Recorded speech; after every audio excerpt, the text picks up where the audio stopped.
Welcome everyone to this family education webinar provided by the Family Medical Coping Initiative at Boston Children's Hospital, and thank you so much for being here.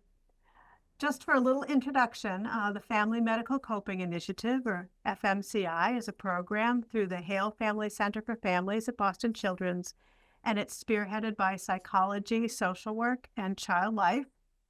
And the program was developed to provide education to families and to professionals about ways to support child and family coping with children's medical conditions and medical care. FMCI's variety of recorded presentations, and this is the 14th public presentation, and a host of coping resources are available on the FMCI section of the Boston Children's website. And we'll share a QR code and a link at the end of this discussion today. And we really encourage you to go and take a look around and find things that we hope will be helpful to you there. My name is Annie Meggs. I'm the clinical social worker on the FMCI multidisciplinary team. And I am delighted and honored to be joined today by Dr. Olivia Moorehead Slaughter for a discussion about how parents and caregivers can best support children with chronic illness in the school setting. If I were to provide a complete introduction for Dr. Moorehead Slaughter, we would run out of time for our important discussion today. So I'm going to provide an abbreviated, and less adequate version. And we encourage you to read a complete review of Dr. Moorehead Slaughter's vast experience, which will be posted on the FMCI website. So Dr. Olivia Moorehead Slaughter is a licensed child clinical psychologist with more than 35 years of experience working with children, adolescents, families, and adults across a wide range of settings, including outpatient mental health clinics, schools, child care centers, juvenile and probate courts, community health centers, and social service agencies. For 26 years, she was the psychologist at the Park School in Brookline, Massachusetts, and she is a member of the faculty at the Boston University School of Medicine and Boston Medical Center. Additionally, Dr. Moorehead Slaughter has a private consulting practice, which includes working with community-based organizations, healthcare entities, and independent schools throughout the country. Dr. Moorehead Slaughter has also held numerous leadership positions with the American Psychological Association, including being the former chair of the APA Board for the Advancement of Psychology and the Public Interest, and she has received many prestigious awards for her work and for her leadership. We're very fortunate that Dr. Moorehead Slaughter particularly enjoys writing for and presenting to parents, and in 2024, she co-edited the book, The Parent's Guide to Psychological First Aid, Helping Children and Adolescents Cope with Predictable Life Crises. So welcome, Dr. Moorehead Slaughter, to discuss coping with chronic illness in the school setting. I'm very happy you're here. Thank you. It's a joy to be here. Thank you for inviting me. Thank you. So I have a number of questions for you, but I'd really like to start, at the beginning, which is many parents and caregivers, when they have a child newly diagnosed and not even newly diagnosed with a chronic medical condition, don't even know where to start, with a school and what they're supposed to be doing. So I guess my question is, what are the first steps for parents and caregivers in advocating for their child with an illness in the school setting? That's a great place to start because you're right. You got to get going. And I want to preface by saying that everything I talk about today, I hope parents will always be thinking about the age of their child and making the adjustments depending on age and development, because that always matters. And I would also say, think about if you're in a private school setting, if you're in a public school setting, if you're in a school that is well-resourced or maybe not as well-resourced, regardless of what kind of school your child is in, they are entitled to an excellent education. But you'll need to keep those things in mind when you think about the how you go about advocating and who you ask and all of those kinds of things. Regardless, you are the expert, and the goal is to develop a partnership and to think of yourselves as equal partners with the school. This is not the school in charge and you having to figure out how to get what you need. You're a partner and you're, in fact, the expert on your child. You know best, really, what your child needs. And hopefully today we'll start to think about how to go about best getting that for your child, taking into account those chronic medical issues, but really keeping your child centered. So first, number one, talk to your pediatrician, because you always want to know what's medically most important during the school day. And with that information, you can begin to start to make a plan and to know what that plan should look like, because you'll have the reassurance from your pediatrician of what's important. Talk to your child. What are they worried about? What would they want their teacher to know? What do they want the other students in the class to know? I think that's a great starting point too, so that you're going into the school year, you're going into the school with your child's voice in your ear and keeping them at the fore. Talk to the teacher. Get to know the teacher. Reach out, introduce yourself, tell them about your child, talk to them about the medical condition that your child has. Are there particular limitations that you can anticipate? And for instance, like fatigue, need for more frequent restroom breaks, less or more water intake, anything that you can anticipate and that you can front load and make sure that teacher knows about your child early versus later after something happens or your child has an incident that maybe could have been prevented had the teacher known more about this condition. That's really important to keep in mind. Will your child need to be absent, for instance, for medical procedures, for appointments? And if this happens during the school day or on a particular day every week, for instance, if the teacher knows that, they can make sure they don't plan the most fun thing of the week on that day, because then they know your child might miss those kinds of things. So another thing, talk to the school nurse. These are the folks on the ground during the school day. You want to make sure they have the necessary permissions to talk to the pediatrician as they need to do that. And in order to do that, they'll need your consent. So sign those releases and just make sure that medical information is all up to date and that it's complete. And I would say last of the first things to do is to know your rights. Walk in knowing that your child actually is entitled to get a good education like every other child in that school.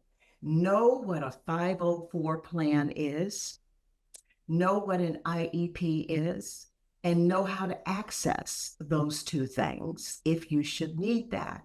If we have a little more time, we can talk in more detail about a 504 plan and an IEP, but I'm just flagging those things because if you know your rights and you know what you're entitled to, your shoulders are going to be a little more square and you're going to feel sturdier and you won't take no for an answer.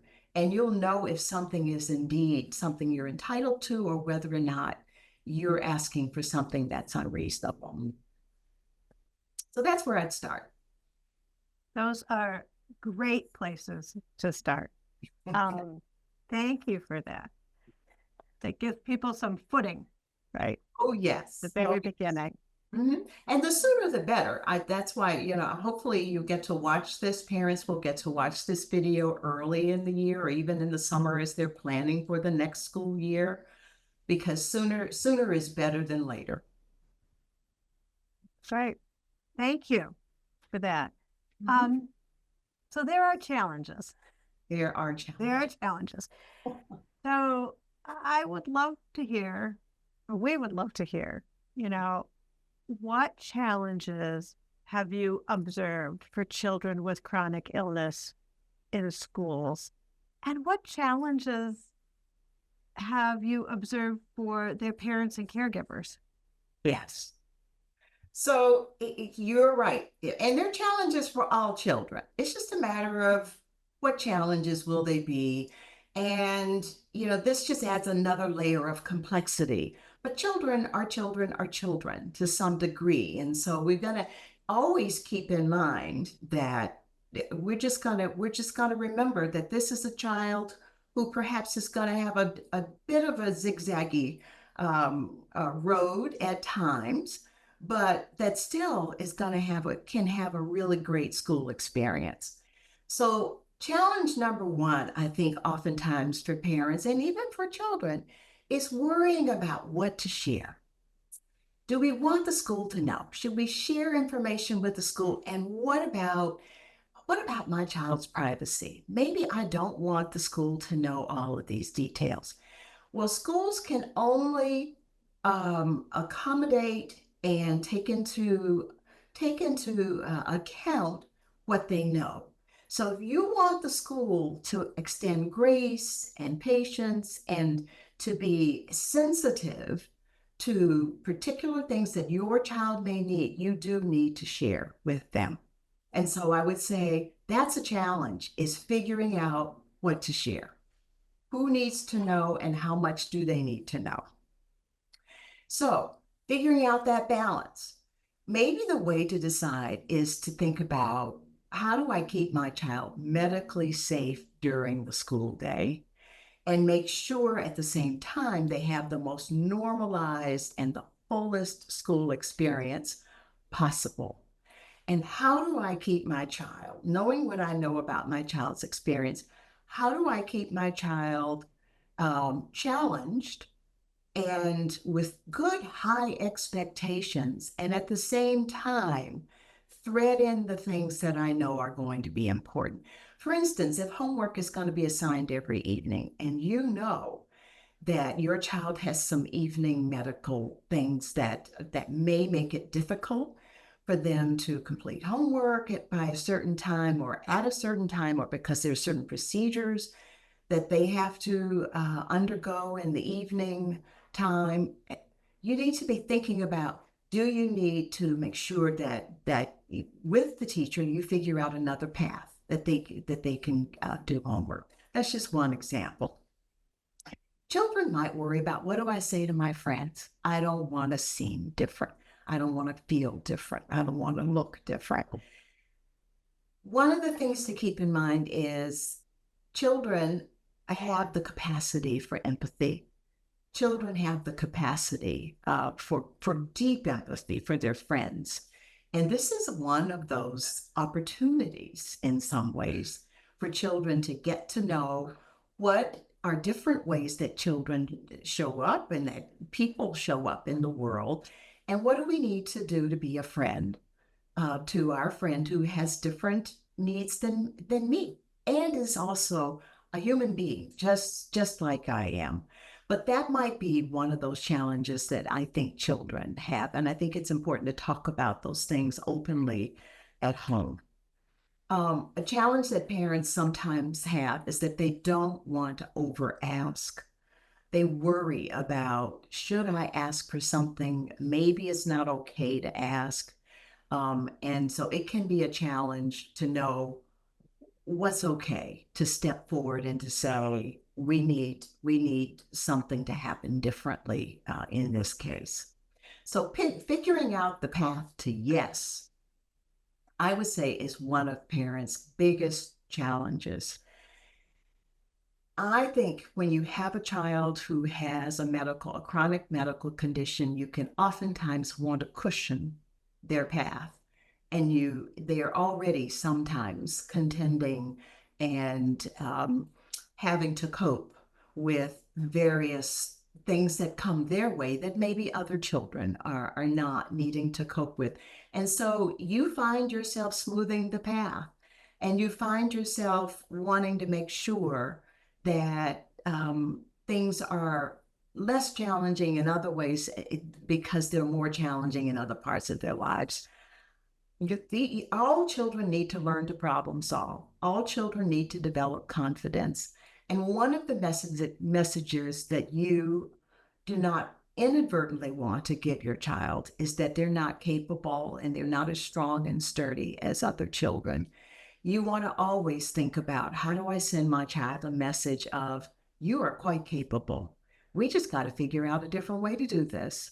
You can develop the same kinds of confidence and ways to participate. Let's figure out the how. Let's figure out the way to yes, so that you get to participate and so that you get to have a life at school that looks as normal as possible.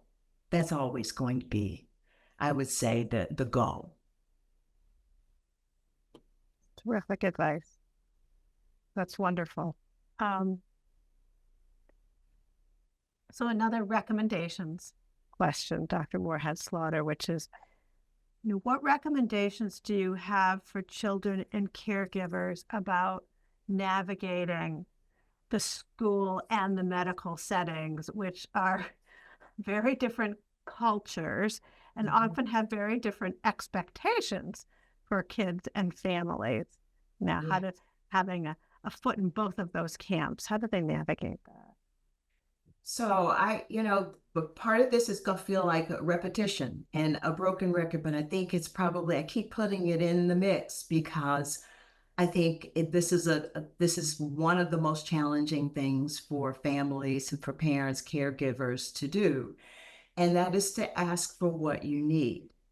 And sharing your concerns with the school and other medical professionals who can help you make a plan. Speaking up can be one of the things that is hard to do, but that I recommend that you practice doing.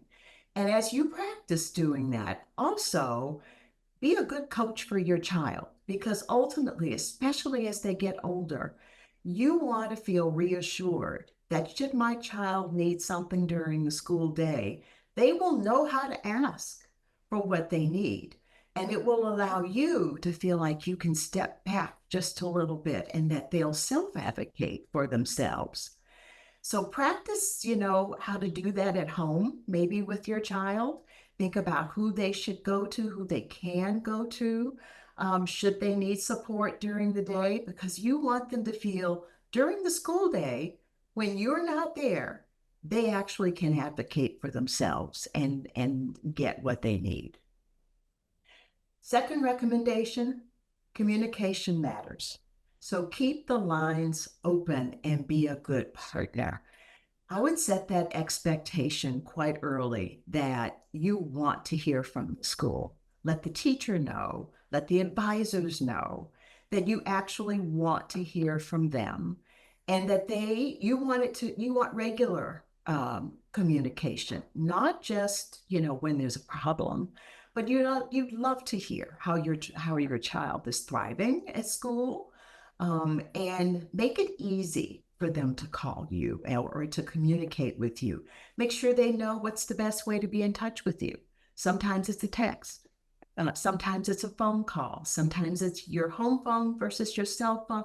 Let them know, what are good ways to find you, and find out what are good ways to communicate with them. Honestly, teachers are very, very busy people. And during the school day, they might be way too involved in teaching and being with children to be responsive. And if you know that, then it won't be a problem. But if you need something urgently, how do you communicate with them? How do you communicate with others in the school that can be supportive? So communication matters. A third recommendation, when in doubt, ask your pediatrician. If you're worried that you're too worried about something, or that something has happened and that the school perhaps is saying this is not as important as you think it is, perhaps asking the pediatrician will give you a way to figure out the path forward. And I would say, don't be slow or reluctant to seek out emotional support, not only physical support, but emotional support for both you and your child. I mean, the goal really is for your child to have the best quality of life at school that they possibly can. And typically, there's a social worker, there's a school counselor, there's a psychologist, there's someone at school who has their pulse, their thumb on the pulse of the social and the emotional well-being of children and families. And I would make myself and make sure your child makes themselves known to that person so that there's in need, if there's a need in school during the school day for them to have that kind of support. I think that's really, really, really helpful. So be quick about making that linkage versus holding back from that. And if your child needs more support than they can get during the school day from a school counselor or psychologist or social worker, don't be reluctant to find that assistance outside of the school day. And that's where that can be really helpful as well, so that your children can get ongoing support as they need it. So all of those layers can make for a much more successful time during the school day and a much more less stressful experience for the whole family, as you kind of feel like you've got support and you're not alone. Thank you. And what I keep hearing over and over again is, do not be afraid. Do not hesitate. Yes. Do not worry about being a problem. That's right. Do what you need to do, and look for others there to help you in the school. Oh, absolutely. Absolutely. I think that's at the top of the list. And probably one of the things I think families worry about, that caregivers worry about, that somehow they shouldn't ask, and that they're the only ones going through a particular kind of experience, and that people are too busy, and will they become impatient with my child, and maybe I should just figure it out on my own. And I would suggest that no, you shouldn't have to figure it out on your own, that you should consider this a real partnership, and that your child's experience will be much more successful if in fact you communicate that you want to be a partner, and that you're eager to partner with the school, that they're not having to just sort it out on their own. Should something arise, you want to know. It's not a bother for them to reach out to you. And in fact, you want to make that really easy for them to do. Thank you. And then my last question for you here today, short time together, is what resources have you found are most helpful for families when they meet roadblocks in helping their medically involved child in the school setting? Well, to me, one of the primary resources are other parents. If you are able to plug into a community of other parents whose children have chronic medical conditions, and who are balancing all of the different ways that children show up in the world, and all of the different ways that families are needing to wrap themselves around the children who they're blessed to have with them, I think it can make for a less isolating experience, and one where you feel like you've got some other families, other parents, caregivers along for the journey. And I think that can be incredibly supportive because you can problem solve together. You can hear each other's experiences.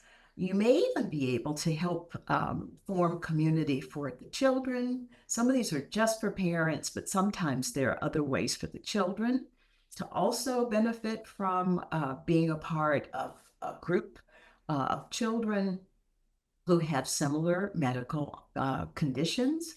And I think this can be really, really helpful, where they find some affinity around knowing I'm not the only one. And they get to talk to each other, not just to other children who may not understand the path they're on and may not be able to relate to some of their experiences. We all benefit from that.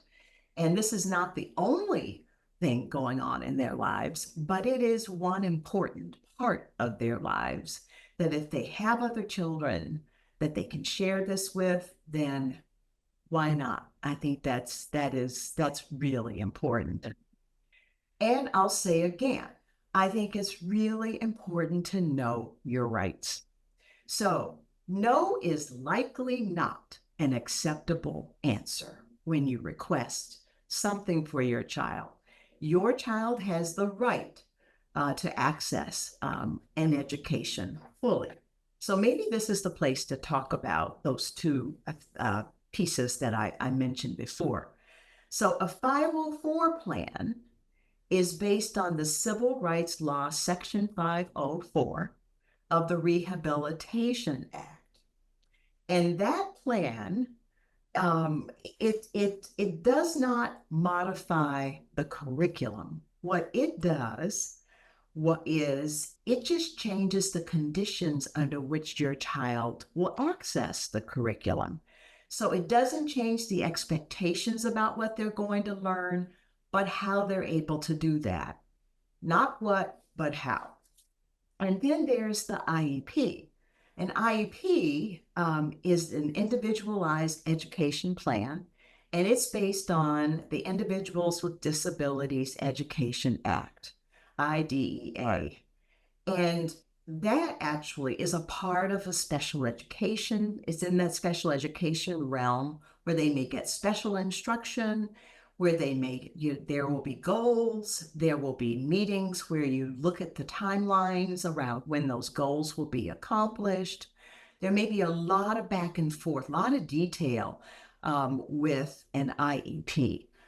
It's a little bit easier to get a 504 plan than an IEP. 504 plan is not within the realm of special education. But an IEP may have lots of modifications of the curriculum, but it may adjust the curriculum for your child if there's an IEP. So keeping those things in mind, I would just say, go and read about 504 plans and read about IEPs so that you know what they are and you know what you're entitled to. Really important, practice self-care and extend grace to yourself, parents and caregivers. You will meet many challenges, and you will be much better equipped and prepared and able to meet those challenges if you have the stamina to do that. And in order to have the energy and the stamina and the wherewithal, you have to take care of yourselves. So no guilt around that. It's not a luxury. You really do need to take care of yourselves because you're taking such good care of your children. Don't leave yourself out of that equation because you need to be up to this challenge, and you are. But you're going to be much healthier and you're going to be well while you're looking out for the wellness of your children.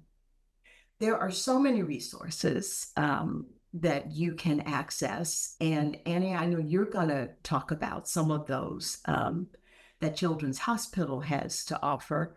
And I encourage you to poke around. You know, you don't have to do them all, but there may be something in there for you and for your child that will make your journey that much easier and will serve you over the long term as your child grows and becomes the very, very best version of themselves. Thank you so much for all of that. And yes, in terms of resources for family groups, for mutual support groups, we will post things on our website. I mean, we're very fortunate that Boston Children's Hospital has many social workers. You can contact the social work department here at Boston Children's, but out there in the world, there are many illness-specific related groups for children and families. Again, we will post resources for that on our website. And I echo Dr. Moorehead Slaughter in saying to adults, parents and caregivers, you know, our focus is always on the children, but you have to take care of yourself and be kind to yourself. Thank you so much for saying that, Dr. Moorehead Slaughter. Absolutely. Absolutely.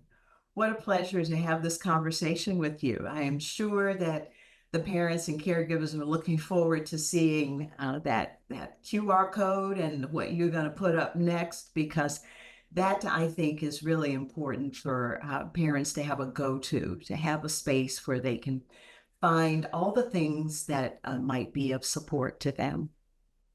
Thank you again for being with us today. This was very helpful.